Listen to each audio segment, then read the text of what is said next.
Welcome to the Embracing Neurodiversity podcast, where I share my journey of embracing the experience of my amazing son who is on the spectrum.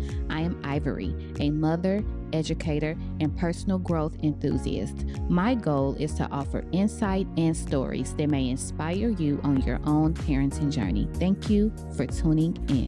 Hi, everybody. Welcome back to the Embracing Neurodiversity podcast. I am your host, Ivory, and this is episode 4 of our series, Conscious Parenting Through a Neurodiversity Lens. Today's episode is called Creating Space. We are going to talk about creating peace within and building a sanctuary at home.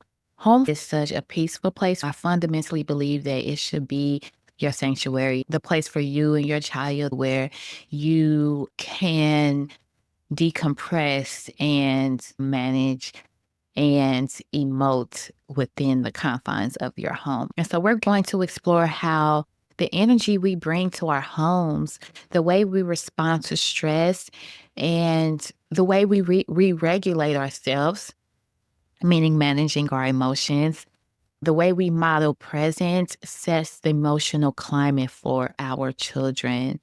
I have had teachers in the past who've worked with my son say, I don't know what you're doing at home. It's working. One of the things I do try to be consistent with is maintaining a peaceful home for myself and my son. I made a lot of sacrifices in order for that to happen.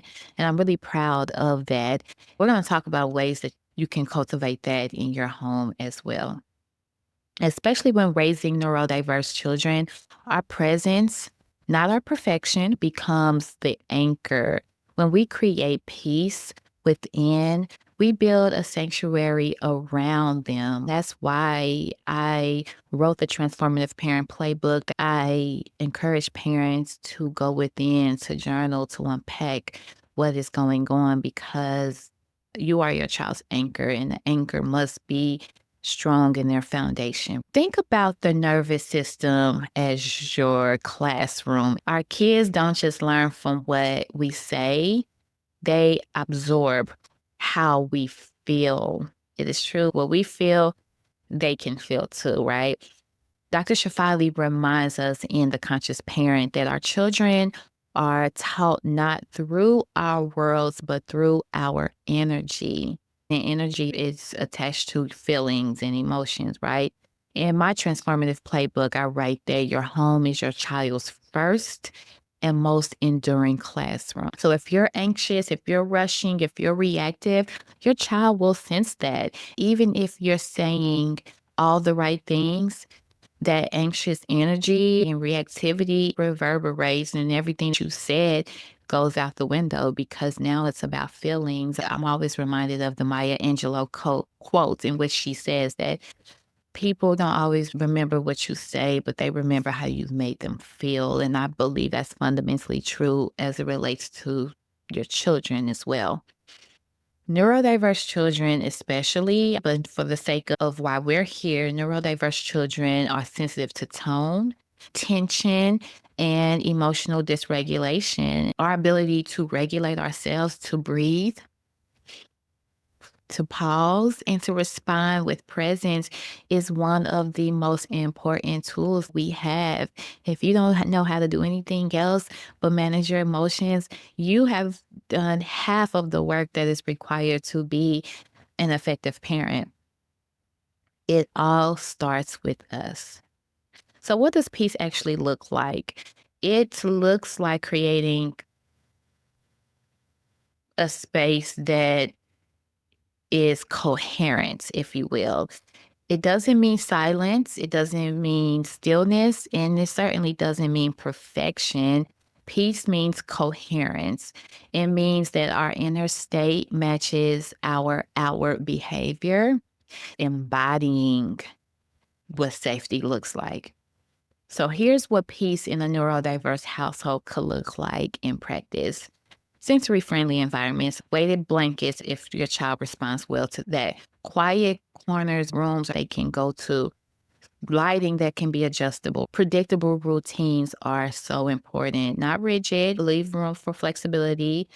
So having a predictable routine, not rigid, but rhythmic, meaning that you leave room and space for things to shift, but you and your child still knows what to expect throughout their day. I try to tell Khalil every morning what to anticipate on the day. It's Wednesday. You have school today. Khalil, let's wake up. You got school. And then he has the things that he has to get done before school that I'll repeat in the morning.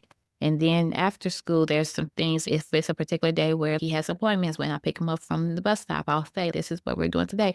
It's also visuals at home so that he can see it. But we leave space for things to shift as well. Creating space in your home for your child to stem, to rest, to explore, to self regulate without judgment. This is something I'm incredibly passionate about because I allow Khalil to move about our home with autonomy in a way that feels right for him within reason. Like as he's getting older, I'm teaching him more disciplinary behaviors in terms of cleaning up and picking up after himself. I allow him to walk about the house and move, run and jump in a way that feels right for him, for his nervous system and for him to regulate.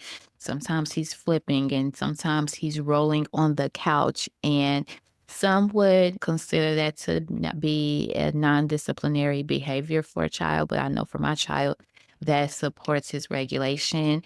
And so I allow it. Create a culture in your home of repair, meaning not pretending that we're calm, but only when we lose it, when we're having a meltdown ourselves and then coming back with connection. Not having a home where you're always regulated and everything's calm, but having a home where, like, when we are dysregulated, maybe you're crying as I'm crying, someone else is crying, you're frustrated, you want to go to your room, you want to be left alone. You have space for that, and then you're able to come back and connect and not feel ashamed for the myriad of emotions you've had. That is how you create safety in your home. I want to talk about self care for a moment, especially as it relates to it being a strategy, right? And not something that's happenstance. It needs to be incorporated into your routine if possible.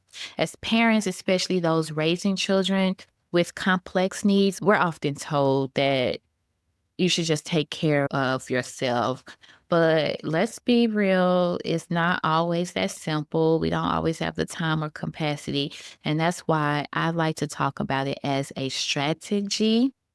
When you regulate your body, when you nourish your nervous system, when you make time to process your emotions, make time, sit in silence.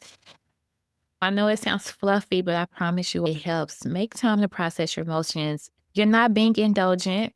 You're not wasting time. That is intentional. And you're investing in your ability to co regulate and model that behavior for your child. That time is so important. So, I want to give you 3 ways that you can practice and start this today. Grounding rituals. And so starting your morning with maybe 2 minutes of intentional breathing before your children wake up, one hand on your heart, one on your belly, setting an intention for your day. Number 2, do some energy check-ins. Ask yourself before you pick your child up from school or you're about to engage in homework with your child or you start your bedroom routine, what energy am I bringing into this space? I know when it comes to doing homework with Khalil, I start to feel a little anxiety because he can get impatient and resistant and stubborn.